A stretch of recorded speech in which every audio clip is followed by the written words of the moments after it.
भारत सिर्फ एक देश नहीं है, बल्कि यह एक ऐसा भू राजनीतिक केंद्र है जिसके चारों ओर कई देश बसे हुए हैं। भारत की सीमाएं 7 देशों से जुड़ी हुई हैं: पाकिस्तान, अफगानिस्तान, नेपाल, भूटान, बांग्लादेश, म्यांमार और चीन। लेकिन इनमें से 5-6 देश ऐसे हैं जिनकी राजनीतिक स्थिति हमेशा अस्थिर रही है। आज 2025 में जब हम चारों ओर नजर डालते हैं तो पाते हैं कि पड़ोसी देशों में लगातार सत्ता परिवर्तन, आर्थिक संकट और राजनीतिक अस्थिरता देखने को मिलती रही है। श्रीलंका अभी भी आर्थिक संकट से उबरने की कोशिश कर रहा है। बांग्लादेश में शेख हसीना के लंबे शासन के बाद विपक्षी आंदोलन तेज हैं। म्यांमार में सेना और जनता के बीच टकराव जारी है। नेपाल लगातार अस्थिर राजनीतिक का शिकार है। अफगानिस्तान तालिबान के कब्जे में है। पाकिस्तान आर्थिक और राजनीतिक दोनों मोर्चों पर गहरी खाई में है। इन सभी परिस्थितियों का सीधा असर भारत पर पड़ता है, चाहे वह सुरक्षा हो, कूटनीतिक हो, व्यापारिक हो या आंतरिक स्थिरता की बात करें। आइए अब हम एक एक करके पड़ोसी देशों का विश्लेषण करें और समझें कि इन सत्ता परिवर्तनों का भविष्य क्या हो सकता है। श्रीलंका भारत का नजदीकी समुद्री पड़ोसी है। यहाँ की राजनीतिक पिछले 2 दशकों में राजपक्षे परिवार के इर्द गिर्द घूमती रही। 2009 में महिंद्रा राजपक्षे ने लिट्टे के खिलाफ युद्ध जीतकर अपने परिवार की पकड़ मजबूत कर ली थी, पर धीरे धीरे वही परिवार भ्रष्टाचार, भाई भतीजावाद और गलत आर्थिक नीतियों का शिकार हो गया।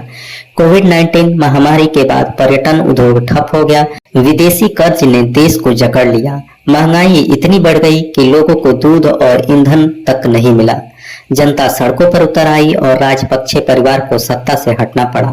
इसके बाद रानिल विक्रमसिंघे राष्ट्रपति बने, लेकिन यह सिर्फ सत्ता परिवर्तन नहीं था, बल्कि जनता की नाराजगी का परिणाम था। IMF और भारत की मदद से श्रीलंका धीरे धीरे संभल रहा है, लेकिन चीन के कर्ज जाल ने उसे अभी भी जकड़ रखा है। श्रीलंका का स्थिर रहना भारत के लिए समुद्री सुरक्षा की दृष्टि से जरूरी है। चीन की बढ़ती मौजूदगी भारत की चिंता है। तमिलनाडु में श्रीलंकाई तमिलों के मुद्दे से राजनीति गर्म रहती है। भारत का सबसे नजदीकी और सबसे बड़ा सांस्कृतिक साझेदार देशों में बांग्लादेश आता है। 1996 में पहली बार प्रधानमंत्री बनने के बाद शेख हसीना ने बांग्लादेश को राजनीतिक स्थिरता दी, लेकिन 2009 से लगातार सत्ता में रहने के कारण उन पर तानाशाही के आरोप लगे।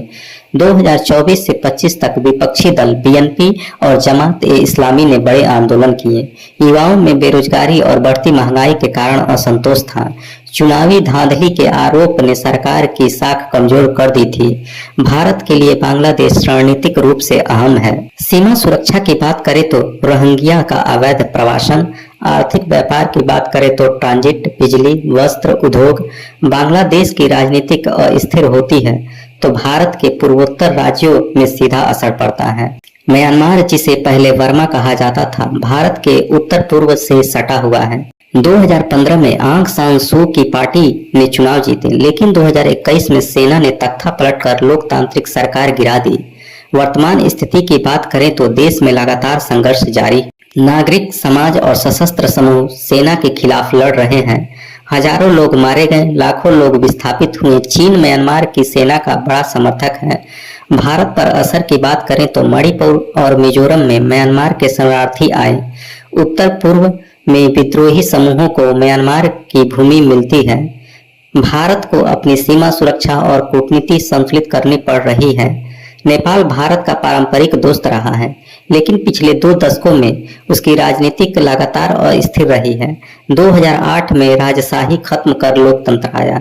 इसके बाद से हर 2 से 3 साल में सरकार बदलती रही। कभी KP शर्मा ओली तो कभी प्रचंड सत्ता में आते रहे। नेपाल की राजनीति में चीन ने गहरी घुसपैठ कर ली है। भारत और नेपाल के रिश्ते सीमा विवाद और राजनीतिक खींचतान से प्रभावित हुए। नेपाल की जनता अभी भी भारत पर सांस्कृतिक और आर्थिक रूप से निर्भर है। भारत पर असर की बात करें तो नेपाल में स्थिरता भारत की सुरक्षा और हिमालयी नीति के लिए जरूरी है और स्थिरता का फायदा चीन उठाता है। अफगानिस्तान दशकों से संघर्ष का मैदान रहा है। 1996 में पहली बार तालिबान सत्ता में आया। 2001 में अमेरिका ने 9/11 के बाद उसे हटा दिया। 2021 में अमेरिका की वापसी के बाद फिर से तालिबान काबिज हो गया। वर्तमान स्थिति की बात करें तो महिलाओं की शिक्षा और काम पर पाबंदी, आतंकवादी समूहों की बढ़ती सक्रियता, आर्थिक संकट और मानवीय त्रासदी। भारत पर असर की बात करें तो भारत ने अफगानिस्तान में अरबों का निवेश किया था, अब वह चीन और पाकिस्तान के दबाव में है। सुरक्षा की दृष्टि से तालिबान का उभार भारत के लिए खतरा है। भारत का सबसे अहम लेकिन सबसे अस्थिर पड़ोसी है पाकिस्तान। 1947 से अब तक पाकिस्तान में कभी भी लोकतंत्र पूरी तरह स्थिर नहीं रहा। सेना और खुफिया एजेंसी आईएसआई हमेशा सत्ता में हावी रही है। 2018 में इमरान खान सत्ता में आए, लेकिन सेना से टकराव के कारण 2022 में बाहर हो गए। 2023-24 में उनकी गिरफ्तारी और आंदोलन ने पाकिस्तान की राजनीति को हिला दिया। वर्तमान स्थिति की बात करें तो पाकिस्तान गहरे संकट में है। आईएमएफ की शर्तें, डॉलर की कमी और बढ़ती महंगाई, आतंकवाद और सीमा पर तनाव, सेना और सरकार के बीच संघर्ष। भारत पर असर की बात करें तो कश्मीर मुद्दा हमेशा विवाद का कारण रहा। आतंकवादी समूह भारत के लिए खतरा है।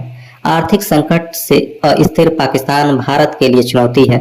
2025 भारत चारों ओर से राजनीतिक अस्थिरता से घिरा हुआ है। श्रीलंका आर्थिक संकट से जूझ रहा है। बांग्लादेश में विपक्ष की चुनौती बढ़ रही है। म्यांमार सैन्य शासन में फंसा है। नेपाल बार बार सत्ता परिवर्तन देख रहा है। अफगानिस्तान तालिबान के कब्जे में है। पाकिस्तान राजनीति और आर्थिक संकट से गुजर रहा है। भारत के लिए यह समय बेहद चुनौतीपूर्ण है। सवाल सिर्फ यह नहीं है कि पड़ोसी देश कब स्थिर होंगे, बल्कि यह भी है कि क्या भारत इन अस्थिरताओं को अवसर में बदलकर अपनी विदेश नीति और सुरक्षा को मजबूत बना पाएगा। अगर आपको ये वीडियो अच्छी लगी हो तो वीडियो को लाइक करें, इसे अपने दोस्तों के साथ शेयर करें, नीचे कमेंट में बताएं कि अगली बार आप किस टॉपिक पर वीडियो चाहते हैं। और हाँ, सब्सक्राइब करके बेल आइकन दबाना मत भूलें ताकि अगला वीडियो आप मिस ना करें। जय हिंद।